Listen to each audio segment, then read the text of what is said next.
ہمارے گھر میں جھگڑے بہت ہوتے ہیں، پہلے میں بتا چکا ہوں، 2 رکعت پڑھ کے دعا کریں۔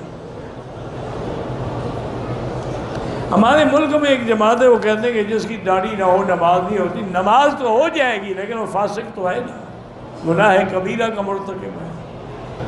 یہ مجھے پتہ ہے، جو لوگ ایڈوانس پیسے لے کر زمین دیتے ہیں،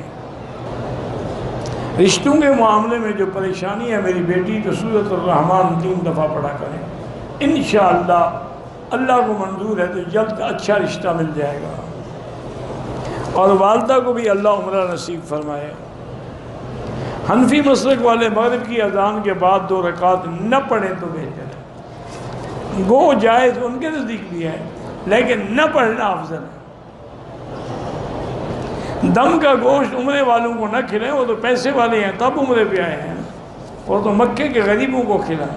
اگر کسی نے پیشاب کے قطروں سے بچنے کے لیے اپنے عضو تناسل پہ کوئی پلاسٹک کی چیز باندھ لی، کوئی حرج نہیں، پٹی تبدیل کرتا رہا، کوئی حرج نہیں۔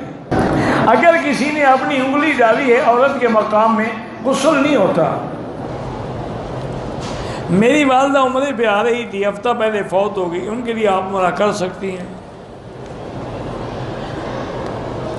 خالہ کینیڈا سے اپنے بیٹے سے نکاح کرایا، 1 سال ہو گیا، پتہ چلا خاوند کی دوسری بیوی بھی ہے، 2 بچے بھی ہیں، اب مجھ سے شادی نہیں کرا۔ اچھی بات ہے، طلاق لے لو ایسے آدمی سے، اللہ نے تمہیں بچا لیا۔ جب وہ پہلے بھی تمہیں دھوکہ دے رہا تھا، دھوکے سے تم بچ گئی، نہ دے خلو کر کے جان چھڑاؤ اپنی۔